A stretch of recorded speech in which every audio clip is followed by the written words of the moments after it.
Shalom, welcome to the Jewish View. My name is Rabbi Nachman Simon with the Chabad House of Delmar, together with my co-host Mark Ronish of Statewide News Service, jbiztechvalley.com. And as you can see here, columnist for the Jewish press. Right, I have a column called the Albany Beat, and I talk about how government relates to the Jewish community, or doesn't, as the case may be. Now, talk about government. We have two powerhouse assemblymen with us. Steve Cymbrowitz from Brooklyn, welcome to the Jewish View. Thank you. And we have Kevin Cahill, who's a longtime member of the Assembly from Kingston and Ulster County and some parts of Dutchess, but welcome to the Jewish View. It's so good to see you here. Good to see you too, Mark and Rabbi. Thank you for having us. So you know, you guys have been on a tour almost of Europe. You were in Turkey and parts of Eastern Europe, different, Germany and Poland, and tell us about Steve. Tell us about that. That's why you even went over here. Well, it goes back to the fact that I'm a second-generation Holocaust survivor. My parents were born in Poland and were taken by the Nazis in 1939 at the age of 14 and 16, put in the ghetto, and then taken in cattle cars to slave labor camp in Częstochow. And it's something that has become part of me, of being part of a very small now group of people who and now that we're losing so many of our, of people who are in this, who are survivors, it was something I grew up with, which is never forget. It's always something that my parents taught me to tell their story, so that people know that the Holocaust existed. And your parents, did they record on video their story? Well, not my father. My father didn't talk about it. But my mother told different stories, did record, and told me a different story every single night. And she just passed away 2 weeks ago on July 27th. My condolences to you. I'm so you. sorry. May you be comforted by all the mourners of Zion in Jerusalem, as we say, a time-honored tradition. And Kevin, what about you? You're an Irish guy, so right. Any Jewish roots there that you? Well, of course there are. Everybody has Jewish roots. That's right. That's what I say. Steve gave you a very quick thumbnail version of how we started these trips, but basically we were selected to participate in these trips because of our efforts in our communities for Holocaust remembrance. And Steve continues to this day to do a Holocaust education project with school children. I presented an exhibit in 2000, which then First Lady Hillary Clinton came to visit and inaugurate, called Hidden Children, Righteous People. Oh, I remember that. And we put the exhibit on in Kingston, and we had a record number of visitors to the visitor center. The exhibit went on to semi-permanent installation at the Ulster County Community College, where literally thousands of people got to hear a different dimension, a different story about the Holocaust. And it is something that because of my upbringing in a very diverse community, has always been important to me. And I wanted to make sure that my children and their children had a fuller, richer version of the story, particularly as the first eyewitnesses are leading us one by one. Yeah, exactly. It's a very small number of survivors of a first Kevin generation. mentioned the program that I do yesterday, which was the 16th year that I did my program, and we had over 500. What's the name of your program? Well, it's a Holocaust remembrance program where we have a contest for public schools, yeshivas, parochial schools, and they learn about the Holocaust and then participate in a program.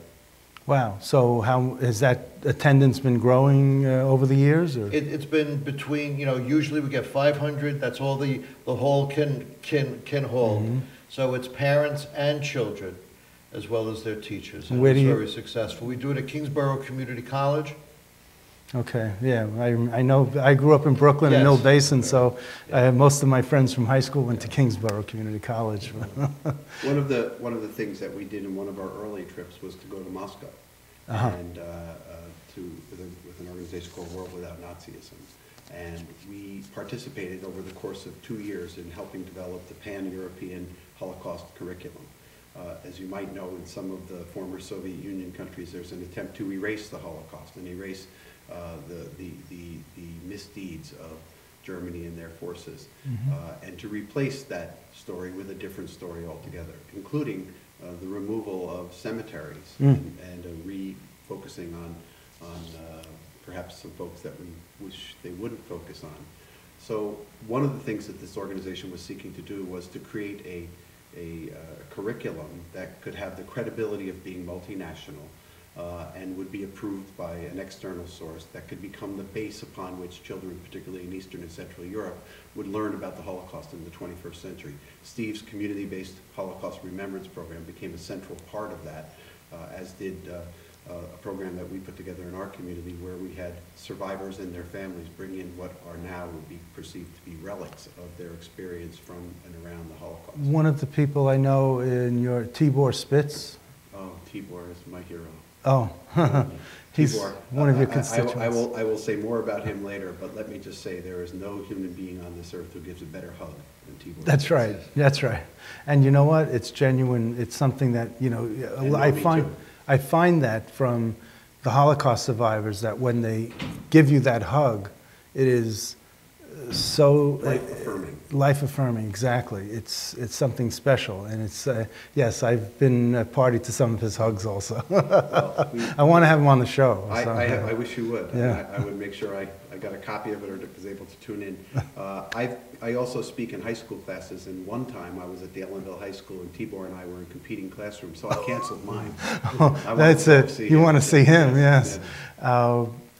I wanted to, in your community, Kevin, you have a couple of Chabad. The Heks have a Chabad center in Kingston or at the Orthodox synagogue. The reason I'm the first one up to shovel my sidewalk in the morning on a Saturday is because of Rabbi Hecht, because his house is, my house is in between his house and his synagogue. So oh, that's okay. There, so that's the house I threw eggs at. I'm sorry. So anyway, but so you shovel the synagogue walk? No, I shovel my walk because it's a very long walk, and he comes marching up with his little duckling children as they all go up the street, and we oftentimes have great conversations. The kids think I live on the lawnmower and I see. the snowblower in the winter. But yeah, we have two synagogues that the Heck family's involved with. Right, one in Rhinebeck and one also in Kingston. And then we have several other synagogues in the community in New Paltz, Woodstock. Kerhonkson. Yes, I don't have the Kerhonkson anymore. That's in Ellenville, but I still stay close to that community. But we have the Rhinebeck, Kingston, several in Kingston, New Paltz, and Woodstock, and pretty solid Jewish population growing. Oh, yeah, absolutely. That Woodstock congregation started out so small. About a couple hundred. It's over 2,500 people now. And now, and they have to hold their High Holy Day services under a tent, I think. Well, they did at one point, yeah. Well, I mean, people from Albany go down there. And one of the things that I wanted to make sure that was made very important that people understand is our educational efforts are not limited to our communities. Steve is also somebody who makes sure that his story is told, his family's story is told amongst our colleagues in Albany. We make sure that we reach out cross-culturally to make sure that other cultures, you know, among our group now is also a group of Muslims. And we travel to Israel, we travel to Turkey where we visit with Jewish families in Turkey. Right. And we bring a message of brotherhood and sisterhood, of fellowship across political lines, across religious lines, across cultural and ethnic lines. And I have to tell you that I've known many people in my life who have been instrumental in conveying that message, but I don't know anyone who's been more effective than my friend Steve. And in Albany, we have a gentleman, Dr. Lozman, Michael Lozman, who restores cemeteries in Eastern Europe. Yes. You're talking about how the Russians or some of the countries in Eastern Europe are trying to wipe out the Jewish cemeteries, and he's actually gone out and restored about 13, 14 cemeteries in Lithuania. Very impressive that he gets the volunteers to do that. And you also have Rabbi Niederman from Brooklyn, who does the same thing in other countries. But it's really important to let people know that the Muslim community had, the Turkish community that we work with had no idea that the Holocaust occurred, and now what we do, the young people, we get people from the Kings Bay Y and from the Amity School together, and they learn about each other's culture. They go to Holocaust museums together and learn about each other's history. And you know, in Albany, we have the Turkish Cultural Center here. They've been critically important to our mission. How so? Baysal Yushan and the Turkish Cultural Center in Albany have been very important to giving us access. Among other things, Baysal introduced us to the city of Izmir, the 7 or 8, is it, synagogues in that city that he and others are involved in the restoration of. On the subject of cemeteries, there's a cemetery in Gallipoli, in Chanakali in Gallipoli, where the great battle was fought. Yeah, yeah. The National Army Cemetery, the military cemetery, has thousands upon thousands, hundreds of thousands of graves of people from every nation who fought there on every side, and it's considered now an international monument. But there's also a Jewish cemetery, and the Jewish cemetery is being desecrated. And Rabbi Niederman Yeah. is the one who's working on that particular cemetery, of trying to save it. How many graves in that cemetery? It's unknown at this point. Because many of them are gone. Yeah. Yeah. Um, That's what Dr. Lozman finds, is that a lot of the, it's interesting because he says a lot of the tombstones are fallen over, but the ones that have fallen over where the writing is faces the ground, has the writing is most clear because it's been preserved from the weathering, because it was protected by the soil. But we found that as well when we went to Demblin, Poland, Uh-huh. where there was not one mention by the government. We met with the mayor and the town historian. There was not one mention of the Jewish community. But we did have somebody take us to a Jewish cemetery, and there's one monument there that was put up by a survivor who came back. He now lives in Germany. He came back and dedicated this monument to all the Jews who perished and survived from Demblin. Mm-hmm. And this was on a Jewish cemetery, and the only thing around the monument are broken tombstones. Do you think that's deliberate? I mean, or it's just because it is over 70 years now since the Holocaust, occurred, so time withers, that, I mean, was it deliberate? My opinion is that when it was destroyed, it was deliberate. I think in the interesting. beginning there was a maliciousness to it and a purposeful attempt, and this is part of what we're trying to do. We're trying to get this story told. We want to make sure that this is not a one-dimensional, mention the Holocaust, mention World War II, Nazis bad, Americans good. That's a nice, easy thing to think about, but it's far more dimensional than that. Stephen's family was erased from Demblin, and along with every other Jewish family. And I think in the beginning it was purposeful, but I do think that since that time it's just a product of benign neglect. The cemetery has not been desecrated there, but it also has not been maintained. And we found it amongst the bramble. It was hidden behind the weeds on the edge of town. When you walk through town, this street, the main street in Demblin, that used to be populated mostly by Jewish merchants, there's no trace whatsoever. And this was on the heels of us just returning from Auschwitz and Bergen-Belsen. I just, the work must be awesome, because I, of course, went to the Holocaust Museum in Washington, D.C., and they don't have the names there, but it's like even a wall of all the names of the communities, let alone obviously every community had, hundreds of thousands of people. And then I'm just trying to do the math that, every community, of course, had a cemetery, they had their own private cemetery. So you must be dealing theoretically with hundreds, if not thousands, of Jewish cemeteries throughout Eastern Europe and Russia. And that's that why have to be dealt with. And that's why Dr. Lozman says putting up a fence around the cemetery is the most important thing. You because say 13, 14. I mean, I'm talking. No, but at least thousands. no, I'm saying that, but at least the fence at least gives you the boundary of where those stones are. Well, there was a and fence people- put up by the survivor in Demblin, that with a Star of David, Yeah. and that was the only way of knowing That's right. that there was a cemetery there. Before we could open the gate, we had to clear the brush that was knee-high. This was one of the many things that we do. We take this information, we come back to our communities with it, but the very fact that we're going to those communities is also significant. Can there be any state funding to help with cleaning up these Which Jewish state? cemeteries? Polish state? No, I mean, New which York state? State. No. There can't be. No, but we continue to urge contributions from benefactors and other people who have been willing to do that sort of thing. And we've tapped into, in some instances, and encouraged support for the stabilization and restoration of the 7 synagogues in Izmir. Well, that's a good point. The synagogues in Izmir, there are several that are still very active. Some of them have daily minions, and some are only open for Shabbos, Shabbat. yeah.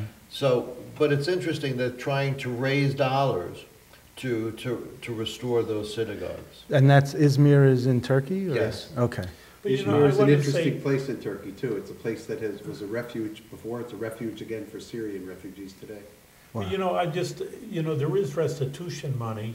I don't know where that's going to. I mean, I think that's a very touchy subject, because they do get $1 billion from Germany, and if they can use some of this money. That I mean, goes to survivors, and to the conference receives dollars to give to not-for-profit organizations in the country to deal, you know, to help and work with survivors. So you also had this connection with the Syrian crisis. You mentioned Syria and Yes. Turkey, but also the economic stress in Greece and the impact on the Jewish community there. You want to? We visited with people in Athens that were selected for us by local authorities and local people involved in the Jewish community. Just to be clear, not Greene County. You're talking about Athens, Yeah. and Greece. Yeah. Okay. The other Athens. And in the course of our conversation, one of the things that we hope we accomplished there was to enlighten that individual as to what exactly was taking place, because it appeared that she had become somewhat numb to the persecution all around her. We said, is there any problem? Have you seen anything since the economic crisis hit? Right. She said, no, not really. Well, there is that swastika on the Jewish cemetery that they painted last week. We said, well, that's something, not nothing. And then she mentioned 2 other incidents of anti-Semitism that have occurred all within the space of a month. And it is not uncommon. We heard the same thing in Istanbul the first time we went, that when an economy starts to crunch, when it starts to collapse, people look for scapegoats. And we know very well that over the course of the history of the Jewish people, Yeah. you've been scapegoated more than once, and this was the same circumstance here. So that's the rise of it, you would say, because there is an issue of rise of anti-Semitism throughout Europe. And they always got that headline, but that's what you would say is And just the economy. It's only a generation away from our country as well, unless we do something now to educate the public, and that's what we're trying to do. I want to also introduce another dimension of our trip, which I think is very important, and Steve touched on it. We have a group of people of Muslim faith who come with us, and I will just recount a very quick story about our return from the city of David, going back into our hotel, where I was walking back with an imam. And he said to me on that private walk, I came to this country very skeptical. I came to this country wondering why the people that occupied it thought they could get away with it. And he said, I can tell you right now, this is on day 2, he said, this is their country. They've built a beautiful and magnificent place here, and their investment should never be turned back. So we made a believer. Yeah. And that story can be replicated and is replicated many, many times. And Steve mentioned the lack of knowledge in some aspects of the Muslim world of what occurred in the Holocaust. It is deep-seated, that ignorance. And you know what? Even in the United States, there's a deep-seated ignorance, because the Holocaust and World War II have been boiled down to a page and a half in a lot of history books. So, you know, I always tell people when I went to when I was in school, history was a lot easier because there was a lot less of it. But it's really very important, and this is why we do what we do, so that people don't forget. They understand that the Holocaust did occur, and we need to continue to talk about it. Yep. No, it's absolutely. This is now. What was your when you went to Auschwitz and another concentration, Birkenau? Was this the first time you were there, and what was that like for you? For me, Yeah. it just visualized what my parents went through, the bunk beds, the barracks, what my parents lived in. It was very, very emotional. What about the stench or the smell? Is that gone? Well, I didn't smell anything at the crematoriums, but Kevin had some interesting experiences there, where when we're in the rooms, he actually, well, Tell me, Kevin. Well, I will not go deeply into it because it wells up a great deal of emotion in me. That's why I asked you. I had spent, I've been to the American Holocaust Museum in Washington, D.C. At least 20 times. And Really? I bring people there with regularity. I brought a Finnish girl there when she was my exchange student with my family, and Finland was on the side of Germany. And we went to find out what the role of Finland was in the Second World War. It turns out that they protected every single one of their Jews in their state. They fought on the side of the Germans, but they fought on the side of the Germans on the Russian border where they were facing an even greater threat. The visit to the American Holocaust Museum I've always found to be an inspiration and a tribute to survivorship. Yad Vashem is a very different experience, and I've been there several times as well. And going to Yad Vashem, it imbues you with that sense of doom, of that horror, of what the Holocaust really stood for. The building is designed to make that happen. As you travel through Yad Vashem, it gets darker and narrower and darker and narrower, and the only light at the end of the museum is the light shining through the window that overlooks the city of Jerusalem. In the American Holocaust Museum, it's exactly the opposite. At the end of the museum, there's a hall of remembrance that's bright and oftentimes filled with children that are making a cacophony that is probably maybe a little bit inappropriate, but it's children, and it's whenever you hear children, that's life. I always felt that I had the full experience of going to the death camps and the concentration camps, but having gone there, actually gone there, it evoked a very different emotion in me. It did not make me feel rewarded. It did not make me feel complete. It made me feel utterly angry. To see on the walls nail marks, people actually... Fingernail marks. The fingernail marks, seeing the pain, could actually visualize the The pain. crematorium? Yes, the pain that was going on. The crematoriums and also the work camps. The work camps were, I mean, it was a slow death in the work camps as opposed to a quick death where, you know, it also brought a new dimension to me. I didn't realize that people were literally taken off the train and put directly into the crematoriums, into the ovens. That was a phenomenal discovery for me. I mean, of course, everyone else knew who knew about the Holocaust. But the work camps too, to see the environment where people did live, people like Steve's parents, where they had to live and what they had to go through. Quite honestly, when we had a long, and we continue to have a debate about this, I walked out of there, we got back on our bus to go back to town, and I said, if they bulldoze this place tomorrow, I wouldn't lose a minute's sleep. Really? Yeah. See, I think it should stay up. Well, Yeah. that's the argument the that we argument for have. it.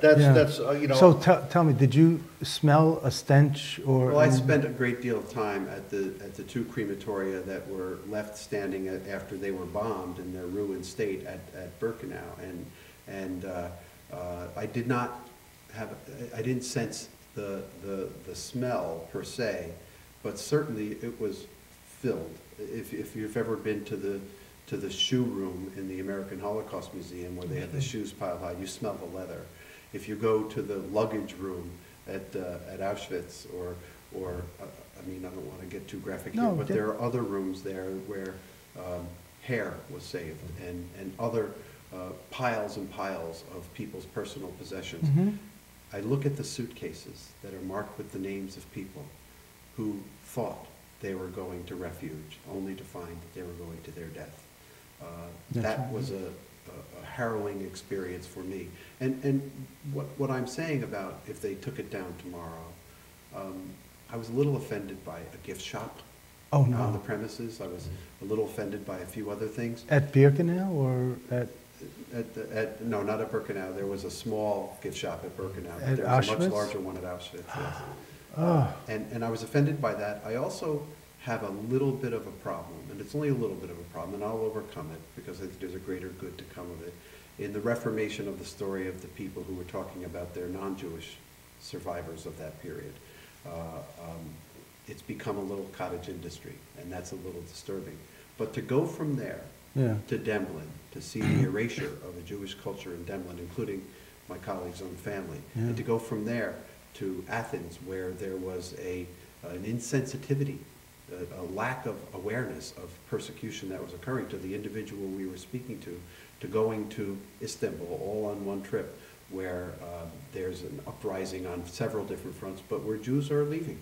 They're leaving once again. They're down to, when we first started going to Turkey, there were about 20,000. There's probably about 8,000 now. So to see this tells a story that needs to be heard. Mm-hmm.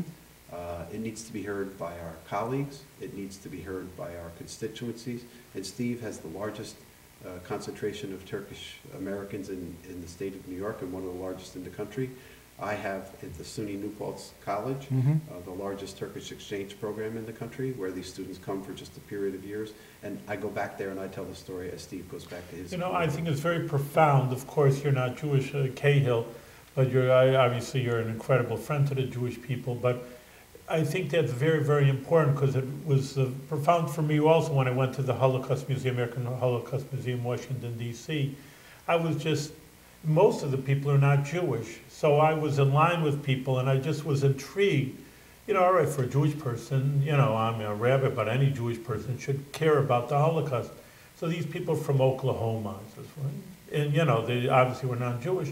So I turn around, you know, I just want to know, why did you came here? He says, well, this, you know, we heard about it, and we profound, and, you know, I wanted to, I didn't have the time, and I'm not a researcher, but, you know, what's your feelings coming out? You know, give me a little bit of a report or feedback. I'd like to, you know, would be intriguing. But, you know, the point is just, even though as Jewish people we feel more closely, obviously, because it was our people, but truth of the matter is that it's just like a step away from any culture. I mean, there are cultures in China, they kill, you know, these numbers, 20 million people, that they're not the same political, you know, sound as they are, and on, and there's just, and maybe the Holocaust is unique because let's kill the Jews, you know, no one says kill Chinese, you know, it's just maybe they don't like capitalists or whatever in Africa.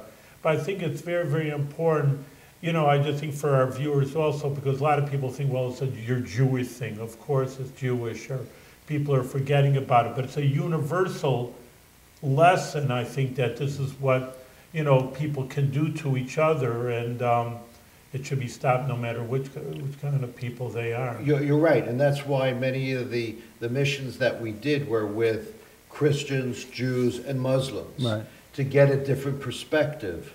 And the conversations that we had, not only during the trip, but have continued. So let me ask you, we have Chuck, your colleague Chuck Levine heads up the Jewish Legislators Association as a shortened phrase for that. But, you know, why not have a Holocaust remembrance ceremony at the Capitol? Why not, and where you can, you know, where the Jewish Legislators Association could put this on, or have a, you know, Israel Celebration Day, Independence Day. You know, so why is, what, you know, you see, you know, we have Canada Day, we have the Turkish Day, we got all these other groups. Senator Diaz puts on a day that I can't even pronounce the... Let me be clear that So- most of these organizations, most of these events are put on by outside organizations with the sponsorship of legislators, but they're not put on by the legislators themselves. And what we do every year is we do a resolution in the Assembly commemorating Holocaust Remembrance Day. We do that about this time of year. But I'm sure that you could get a group to sponsor it and have it, you know, brought to you by this Jewish Legislators Association. I mean, whether it's the Tisch family or whomever, I mean, there's so many people who would, you know, pony up what would to them would be small bucks to put something like this on. And I just don't see, I see Italian American, Irish Americans, you know, you have all these other groups, but we don't have that. What we have done in the past is we've invited colleagues to join us on these missions. But it's different than having something at the well. That's right. And the other thing, very, very important part of what we do is that the community become aware. Our colleagues, they're pretty much aware through the Holocaust Remembrance Memorial and so on. But to go back to our communities and do things is very important. And one thing I just want to make a point about is Steve has been phenomenal in conveying the story of his parents. Absolutely. Yeah. But in addition to what happened after that oppression began. Steve has also viewed in me particularly the sense that what led up to it is important too. Absolutely. And this wasn't an event that happened the first time it showed up on the front page of the New York Times in 1943. In fact, it was a lot of the damage had already been done. By 10 years earlier or 15 years earlier. 15 years yeah, earlier. Right. And that's part of what we talk about. Making sure people know that the Cymbrowitzes were an important part of the And Demblin that's why having something at the Capitol when you have the interns We'll look there, into it. the legislative interns, and educating them and making it part of their coursework would be so beneficial and such an important part of their course curriculum, being at the legislature. I just think you're missing the boat, and I've told this to Chuck Levine, and I'm telling everyone I can. I mean, we have the fewest number of Jewish legislators now than we've had in probably a couple of decades, and we're losing a couple more next year. So, you know, we got to somehow inspire and keep alive this notion that, you know, in the Capitol, that, you know, we're not just this small group, you know, that we do have a wider voice and a wider message. I think it's a good idea. So I'll be the executive director of the group. How's We'll that? talk to Chuck. Okay. Thank you. In Okay. any case, you know, thank you very much for being on the Jewish View. I mean, I think, like Mark was just saying, it's so important to get the message out. And of course, you know, here on the Jewish View, we're getting the message out also. So keep up the good work what you're doing, and especially for what you're doing for the Jewish community. And like I say, really an extension to the entire world to get that message out. Yes. Thank you very much. Thank you for taking the time. Appreciate it.